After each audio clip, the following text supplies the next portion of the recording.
Friends ఇప్పుడే అందిన వార్త ప్రధాని విమానం కూల్చివేత కన్నుమూత అంటూ వార్తలు అయితే వస్తున్నాయి ఫ్రెండ్స్. మరి దాని గురించి వీడియో చేయడం అనేది జరుగుతుంది ఫ్రెండ్స్. వీడియో చివరిదాకా చూడండి, అలా అయితేనే మీకు పూర్తి ఇన్ఫర్మేషన్ అనేది అందుతుంది. అలానే ఫ్రెండ్స్ సబ్స్క్రైబ్ చేయండి. సబ్స్క్రైబ్ చేయడంతో నేను చేసే ప్రతి ఒక్క ఇన్ఫర్మేషన్, ప్రతి ఒక్క వీడియో అనేది మీకు నోటిఫికేషన్ రూపంలో వస్తుంది. అలానే లైక్ చేయండి. లైక్ చేయడంతో చాలామందికి రీచ్ చేసిన వాళ్ళు అవుతారు. ఇంకా వివరాల్లోకి వెళ్ళిపోదాం. గత 15 ఏళ్లుగా కొనసాగుతున్న అంతర్యుద్ధానికి తెరపడింది. ఇస్లామిక్ గ్రూప్ హయతర్ తహ్రీర్ అల్-షామ్ నేతృత్వంలోని రెబల్స్ రాజధాని డమాస్కస్కి స్వాధీనం చేసుకున్నారు. ఇప్పటికే కీలక నగరాలైన అలెప్పో, హోమ్ వంటి పట్టణాలను కైవసం చేసుకున్నారు. ఇదిలా ఉంటే రెబల్స్ ధాటికి తట్టుకోలేక రష్యన్, సిరియన్ బలగాలు పారిపోతున్నాయి. దీంతో 24 ఏళ్ల బషర్ అల్ అసద్ పాలనకు తెరపడింది.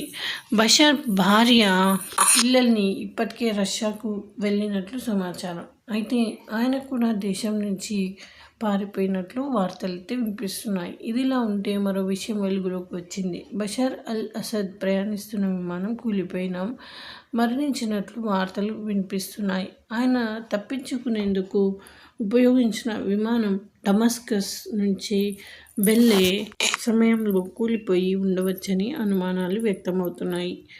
ఆన్లైన్ ట్రాకర్ flightradar24.com నుండి ఓపెన్ సోర్స్ డేటా ప్రకారం తిరుగుబాటుదారులు రాజధాని డమాస్కస్పై పట్టు సాధించిన తర్వాత ఎయిర్పోర్ట్ నుంచి సిరియన్ ఎయిర్ విమానం బయలుదేరినట్లు చూపించింది. అయితే ఇల్యూషన్ 276-T విమానం మొదట్లో సిరియా తీర ప్రాంతంలోకి వెళ్ళింది.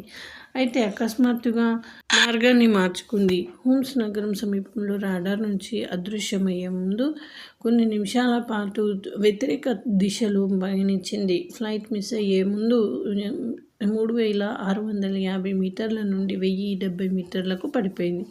తిరుగుబాటుదారులు అధీనంలో ఉన్న హోమ్స్ నగరం నుంచి వెళ్తున్న సమయంలో విమానాన్ని లక్ష్యంగా దాడి చేసినట్లు అనుమానిస్తున్నారు. సో ఇది ఫ్రెండ్స్, ఈ విధంగా వార్తలు అయితే వస్తున్నాయి. మరి thanks for watching. Please like, share.